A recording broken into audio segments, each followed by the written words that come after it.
Hello guys, welcome back to fun with kids.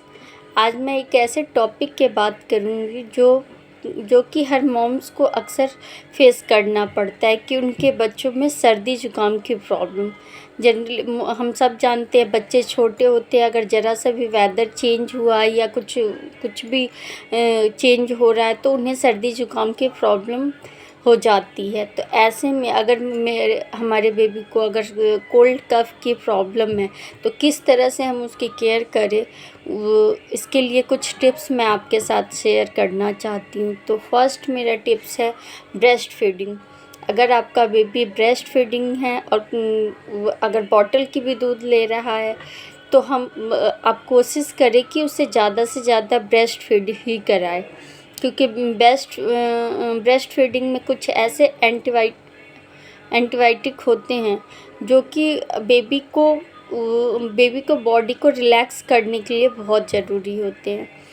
तो अगर bottle और ब्रेस्ट फीडिंग दोनों के कंपैरिजन में उसके लिए ज़्यादा कंफर्टेबल ब्रेस्ट फीडिंग ही होता है, जिससे कि वो अगर उन्हें ज़्यादा एनर्जी लगाने की ज़रूरत नहीं होती, वो उसके साथ कंफर्ट फील करते हैं। तो इसलिए हमें ब्रेस्ट फीड ही कराना चाहिए। सेकंड टिप्स है स्टीम। अगर बहुत ज़्यादा थोड़ा बहुत है तो चलो ठीक है, वो तो 1-2 दिन में नॉर्मल हो जाएंगे। अगर ज़्यादा हो रहा है तो हमें उसे स्टीम देने की ज़रूरत है। स्टीम से भी बेबी को बहुत बहुत ही रिलैक्स फील होता है। तो ऐसे में आप स्टीम दे सकते हैं गर्म पानी में। जो स्टीमर आता है उसमें हम गर्म पानी बॉईल करके और फिर उसमें डाल के हम स्टीम दे सकते हैं। ठीक है। तीसरी चीज़ है मस्टर्ड ऑयल। सरसों का तेल हम सब जानते हैं, हमारी दादी नानी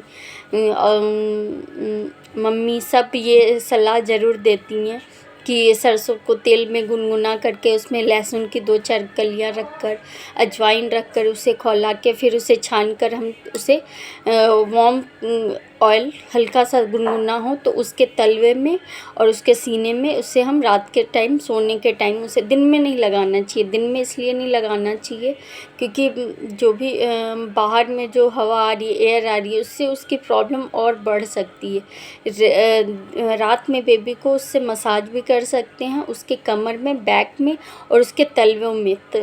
उससे मस्टर्ड ऑयल से मसाज करने में काफ़ी हेल्पफुल रहता है। उसके बाद चौथी चीज़ कर सकते हैं कि नॉर्मल मस्टर्ड ऑयल उसके सिर में भी डाल सकते हैं हल्का सा, अगर उसे सर्दी जुकाम बहुत हो रही है। ये बहुत ही कारगर उपाय है जो कि आप अपने बेबी के साथ कर सकते हैं। चौथी चीज़ है जितना हो सके आप उसे लिक्विड दें। लिक्विड मीन्स मतलब अगर पानी दे रहे हैं तो हल्का सा वार्म दें, बहुत ज़्यादा वार्म ना दे, बहुत ज़्यादा गर्म नहीं होना चाहिए, हल्का सा बिल्कुल ऐसा हो कि वो ना गर्म हो ना ठंडा हो, बिल्कुल नॉर्मल टेम्परेचर हो, ऐसा दे पानी हल्का सा। अगर आप उसे गुनगुना पी रहे हैं तो उसे दे सकते हैं। चौथी चीज़ है एक ड्रॉप आता है, सैलिन ड्रॉप, जो डॉक्टर अक्सर रेकमेंड करते हैं कि एक बच्चे की सैलिन ड्रॉप आती है, वो आप अपने बेबी के हर फीड के पहले आप उसके नाक में डाल सकती हैं। और पांचवी चीज़ है क्लॉथ, हॉट क्लॉथ। क्लॉथ मतलब जैसे एक गरम कपड़े को थोड़ा सा गरम कर लिया, जो टॉवल वगैरह होते हैं उनको हल्का सा वार्म करके उसको बच्चा जब सो रहा है रात को सोते टाइम उसको आगे उसके बैक में उसके सीने में हल्की सी उससे गर्माहट दे सकते हैं, जिससे कि वो रिलैक्स फील करे। हम बड़े क्या है, हम गलाले कर लेते हैं थोड़ा सा नमक डालकर पानी में, तो उससे वो रिलैक्स पूरा ये खुलता है, लेकिन बच्चे तो वो कर नहीं पाते। तो इसलिए हम ऐसी चीज़ें दें जो उसके गले को कंफर्ट फील कराए। तो इसलिए हम ये ऐसा कर सकते हैं, ये भी काफ़ी कंफर्ट फील कराते हैं। और नेक्स्ट है हमेशा कोशिश करें जब भी बेबी को कोल्ड कफ हो रहा हो तो हमेशा कोशिश करें कि उसे एक तरफ ही करवट करके सुलाए, बिल्कुल सीधा स्ट्रेट ना सुलाए। उससे क्या होता है, सांस लेने में प्रॉब्लम होती है। तो या तो वो वैसे तो हम सब जानते हैं कि हमें राइट में लेफ़्ट में ज़्यादा कंफर्टेबल होता है सोना, तो हमेशा कोशिश करें कि बेबी को लेफ़्ट साइड ही सुलाए, वो उसे बिल्कुल सीधा ना सुलाए। उससे क्या होता है, उसे ब्रीथिंग में प्रॉब्लम होती है, उसे सांस लेने में, एक तो उसका पूरा गला ख़राब है, पूरा ये प्रॉब्लम हो रही है, ऊपर से वो बिल्कुल स्ट्रेट सोएगा तो उससे ज़्यादा प्रॉब्लम होगी, वो कंफर्टेबल फील नहीं करेगा। इसलिए हमेशा कोशिश करें कि वो वन साइड ही सुलाए। नेक्स्ट टिप है मेरा डेली मसाज तो एक बेबी के लिए बहुत ही इम्पोर्टेंट चीज़ है। हम अपने बुज़ुर्गों से सुनते आए हैं, अपने नानी दादी से, मदर इन लॉ से हमेशा ही सुनते आए हैं कि मसाज वार्म ऑयल लेकर, तो हल्का गुनगुना तेल लेकर हमेशा बेबी को मसाज करना चाहिए। वो उसके हेल्थ के लिए और पूरे जो बॉडी एक रिलैक्स फील करे, बॉडी के हर एक पार्ट्स को अच्छी पावर देने के लिए मसाज बेबी के लिए बहुत ही इम्पॉर्टेंट है। तो कोशिश करें कि उसे बाथ लेने से 20 से 25 मिनट पहले उसे एक अच्छा बढ़िया मसाज दे, तो ही उसके बाद उसे बाथ दे। और हाँ, बाथ देने में कुछ चीज़ों का ध्यान रखें, जैसे कि बहुत ज़्यादा गर्म पानी का यूज़ ना करें या बहुत ज़्यादा ठंडे पानी का यूज़ ना करें। ऐसा पानी करें जिसमें हम अपनी उंगली डालकर देख सकते हैं कि हाँ, ये कंफर्टेबल है, ना वो गर्म है ना वो ठंडा है।